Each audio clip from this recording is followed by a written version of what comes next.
Hallelujah. और जो आज वचनों को विश्वास के साथ देख रहा है, सुन रहा है, अपने जीवन में, अपने घरों में क्लेम कर रहा है कि ये प्रार्थना मेरे घर, मेरे परिवार, मेरे जीवन के लिए किया जा रहा है। जो वचन है, जो कहा जाएगा आत्मा की अगुवाई में, उस पर आप विश्वास कर रहे हैं कि ये प्रार्थना, ये वचन मेरे लिए है। निश्चित तौर पर परमेश्वर इन वचनों के द्वारा आपसे बातें करेगा।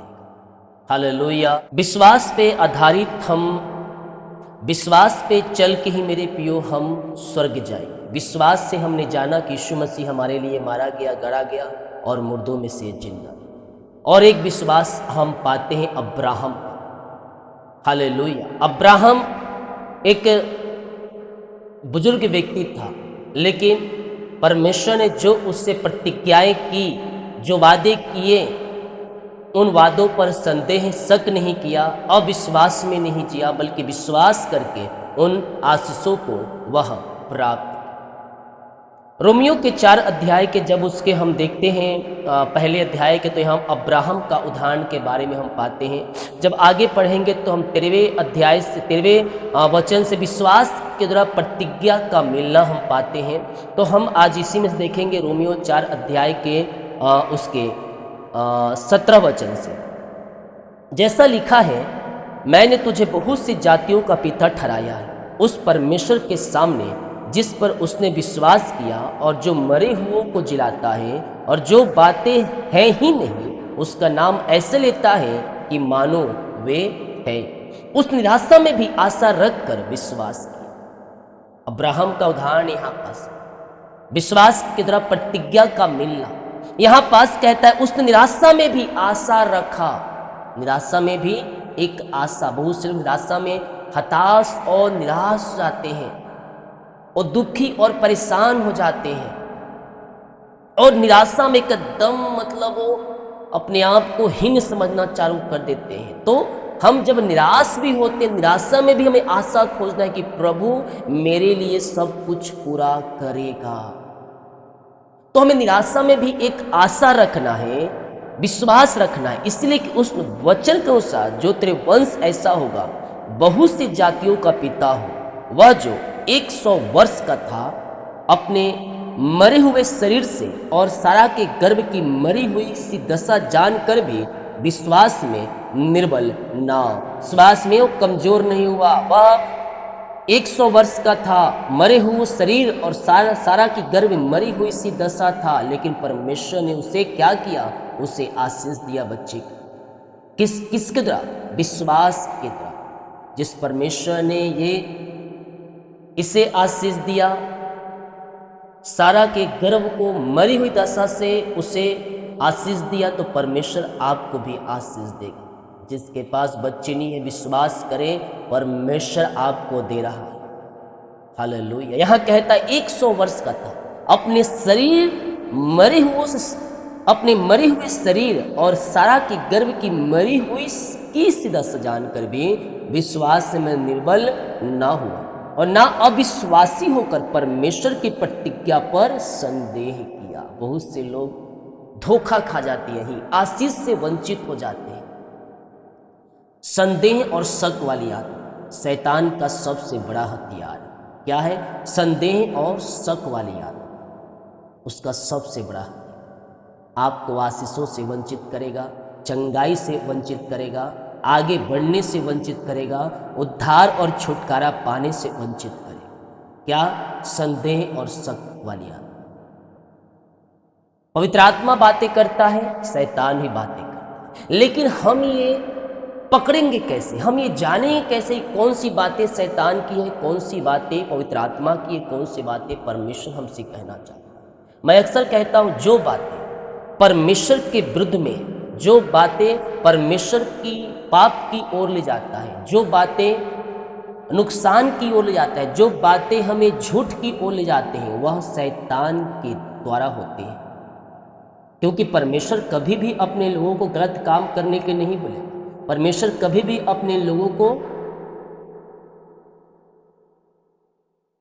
अपने वचन के खिलाफ जाने के लिए नहीं बोलेगा। तो कौन करता है ये सब? ये सब शैतान का।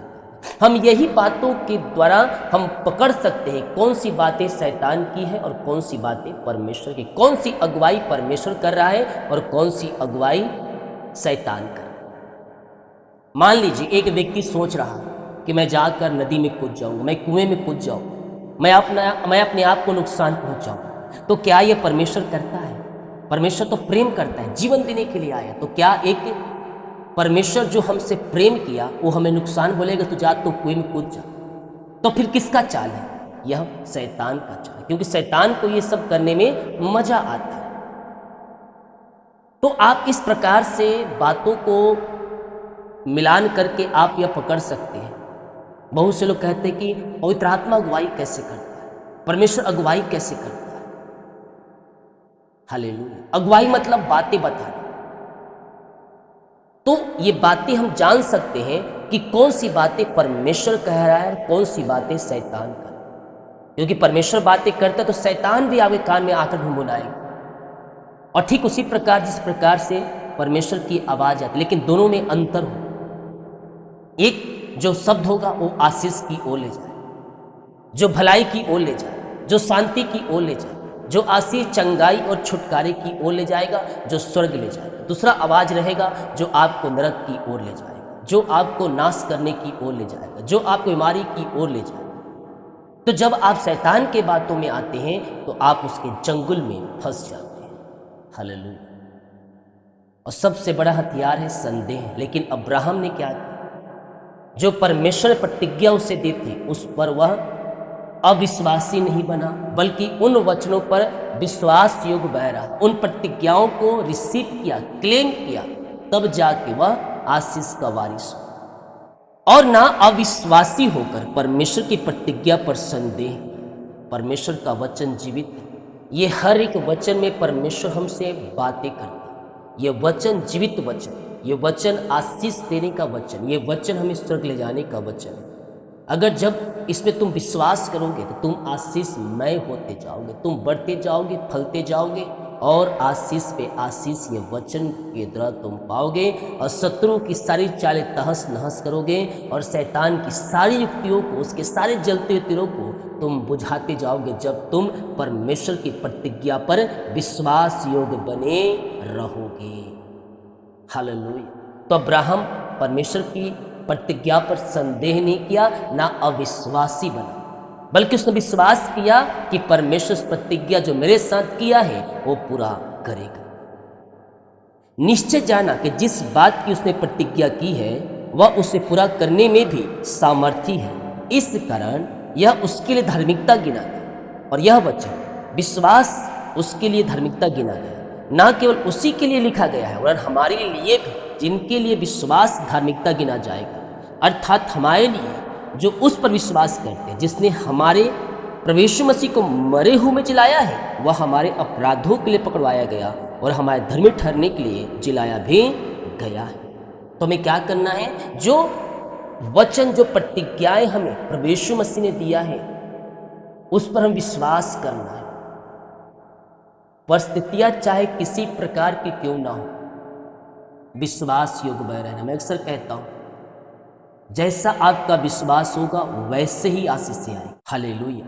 तो हमें विश्वास में चलकर हमें प्रभु की आशीषों को प्राप्त करना है, उन प्रतिज्ञाओं पर क्लेम करना है, रिसीव करना है, ना कि संदेह और शक करना। 5 अध्याय, रोमियो के 5 अध्याय। अतः जब हम विश्वासी से धर्मी ठहरे तो अपने प्रभु यीशु मसीह के द्वारा परमेश्वर के साथ मेल रखें। तो जब हम विश्वासी के साथ हम धर्मी ठहरेंगे तो हमें क्या करना है? प्रभु यीशु मसीह के साथ मेल रखना है, मेल जोल करते रहना है। अलग रहोगे तो थोड़े दिन बाद आओगे तो थोड़ा सा प्रेम कम हो जाएगा। इसीलिए हमें प्रभु यीशु से मेल मिलाप करते रहना है। कैसे कर सकते मेल मिलाप? प्रार्थना और वचन के द्वारा। तो अपने प्रभु यीशु मसीह के द्वारा परमेश्वर के साथ मेल रखें, जिसके द्वारा विश्वास के कारण उस अनुग्रह तक जिसमें हम बने हैं हमारी पहुंच भी हुई, परमेश्वर की महिमा की आशा पर घमंड करें। केवल यह नहीं कि हम कलेशों में भी घमंड करें, यह जानकर कलेश में धीरज, और धीरज से खरा निकलना, और खरे निकलने से आशा उत्पन्न होती है। धीरज में मैं कल परसों आपको बताया था कि किस प्रकार से आप कलेश से जब निकलते हैं तो आशीष के रास्ते खुल जाते हैं। कलेशों में भी आप जब प्रभु पर विश्वास रखेंगे तो आपके लिए वो मार्ग खुल जाएगा। तो यहाँ कहता है केवल यह नहीं पर हम कलेशों में भी घमंड करें और यह जानकर कि कलेश से धीरज से खरा निकलना और खरे निकलने से आशा उत्पन्न होती है। हालेलुया। थोड़ा आपका कलेश अनंत महिमा में आपको पहुंचा देगा। और जब उन कलेशों में आप प्रभु यीशु मसीह को थामे रहेंगे, जब उन समस्या, उन बिगड़ी हुई परिस्थितियों में जब आप अपने प्रभु से प्रेम करते रहेंगे तो आपके लिए एक नहीं बल्कि 7 दरवाजे आपके लिए परमेश्वर खोल के देगा। और ये नहीं कि एक दरवाजे में जाएंगे तो नुकसान घाटा, बल्कि जो जिस दरवाजे तो जाएगा वो सब में तुझे फलवंत करेगा और सब आशीषमय रहे। और आशा से लज्जा नहीं होती, क्योंकि पवित्र आत्मा जो हमें दिया गया है उसके द्वारा परमेश्वर का प्रेम हमारे मन में डाला गया है। तो हमें आज से क्या करना है? विश्वास रखना है, आशा रखना है और धीरज के साथ चलना है। कलेशों में घमंड करना है और कहता है यह जानकर कलेश से धीरज से खरा निकलना और खरे निकलने से आशा उत्पन्न होती है। हालेलुया। तो अब हमें कलेशों में भी घमंड रखना है कि प्रभु यीशु मसीह मेरे लिए सब कुछ करेगा। धीरज, संयम, प्रार्थना।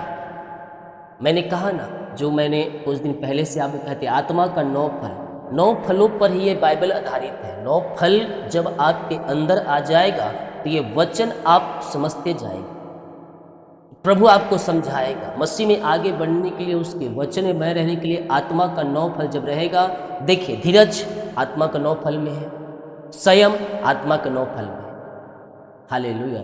तो जो वचन आपको दिया जाता है ना, उस पर विश्वास करें, क्लेम करें, चलने के लिए प्रभु से प्रार्थना करें कि प्रभु पवित्र आत्मा के द्वारा मेरी सहायता कर कि मैं इन वचनों पर चल सकूं। वचन यीशु मसीह वचन, आशीष यीशु मसीह। हालेलुया। तो आशीष कैसे मिलेगा? वचन पर चलने से।